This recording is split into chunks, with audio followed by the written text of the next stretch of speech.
Por isso, a Igreja, como qualquer comunidade, é uma comunidade plural e em Portugal, nesta República iniciada em 74 e depois com a Constituição de 1976, eu penso que não há problemas de uma visão de secularismo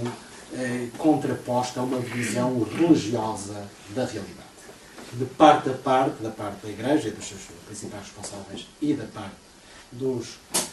responsáveis políticos,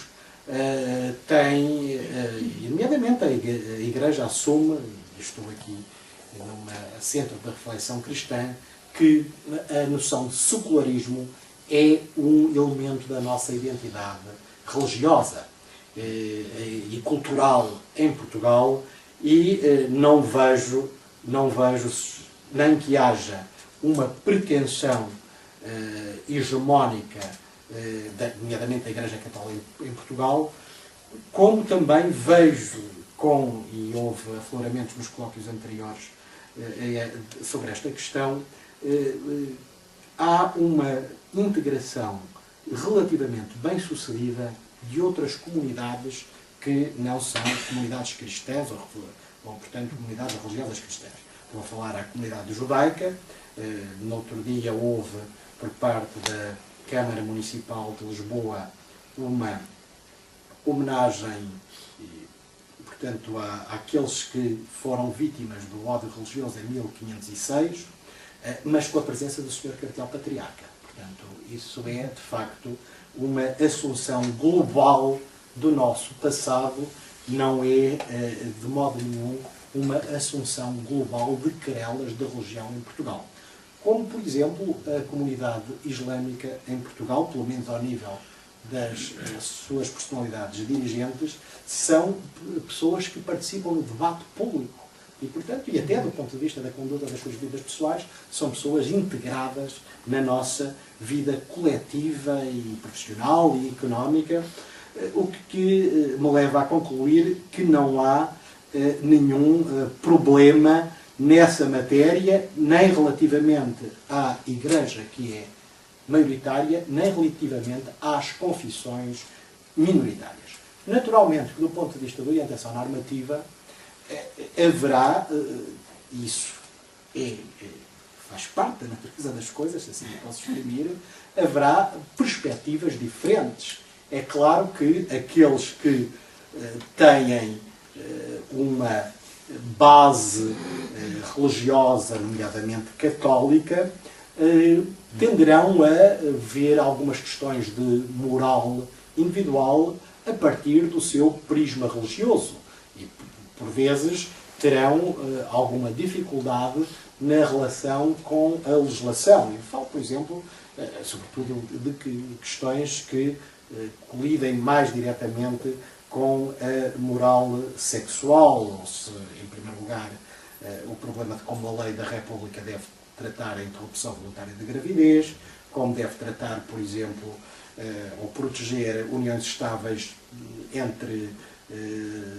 homossexuais. Portanto, é natural, e isso deve ser assumido sem qualquer drama, que aqueles que têm uma crença religiosa retirem dessa crença religiosa orientações relativamente a esta posição. Mas as leis da República devem ser leis que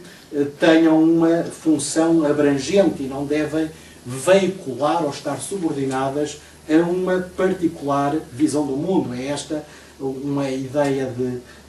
teoria da legislação democrática, é que uma coisa é a lei, outra são os catálogos de valores morais. E, portanto, a lei deve apenas assegurar aquilo que é mínimo e que constitui um consenso global ao nível da sociedade e deve evitar corporizar concepções morais globais. Nessa perspectiva, acho que, por exemplo, a legislação sobre a interrupção voluntária de gravidez não deve, eu não estou agora aqui a fazer qualquer espécie de proselitismo, causar qualquer dificuldade, ou pelo menos dificuldade, a um católico. Porque não é a valoração da conduta que está, não é a valoração moral da conduta que está em causa. Todos somos livres de valorar essa conduta. A mim causa-me dificuldade em aceitar essa conduta do ponto de vista moral. Agora, do outro ponto de vista, ou pelo menos pode haver aí questões de conflitos de deveres que entram já no âmbito da consciência íntima das pessoas. Agora, do ponto de vista da legislação, complementar um conflito moral com a imposição de uma pena criminal, em casos que essa pena criminal não teria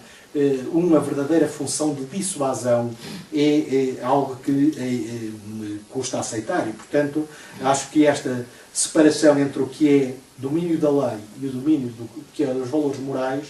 é uma posição que um Estado laico e secular deve manter como princípio da sua concepção de legislação da República e, por outro lado, permitir que as suas leis rejam apenas naquilo que se dizia na esfera externa, ou seja, não tentem interferir na esfera interna ou na esfera das convicções dos cidadãos. Portanto, para não estar aqui a arrastar com mais arrazoados, apenas vos dizia que, para concluir, que não há em Portugal nenhuma questão religiosa e muito menos houve, de facto, na Primeira República, uma questão religiosa que contribuiu para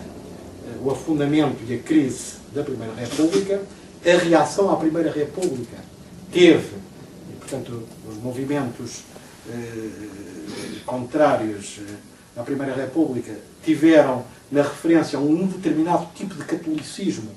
a base ideológica mais abrangente, mais unificadora, e, portanto, isso basta ler a dissertação do atual reitor da Universidade Católica, o professor Manuel Braga da Cruz, para verificar isso, mas depois de 74 não há, no meu entender, mas depois veremos isso durante o debate, qualquer questão sobre o problema do pluralismo em Portugal e, portanto, para mim o laicismo é uma forma de assegurar o pluralismo ou de ampliar o pluralismo, não é de modo nenhum um combate contra as crenças religiosas ou contra os valores da religião, que, reconheço, têm não só uma capacidade em matéria de crença, como também, legitimamente, uma capacidade de orientação normativa em matéria de escolhas morais. Muito obrigado.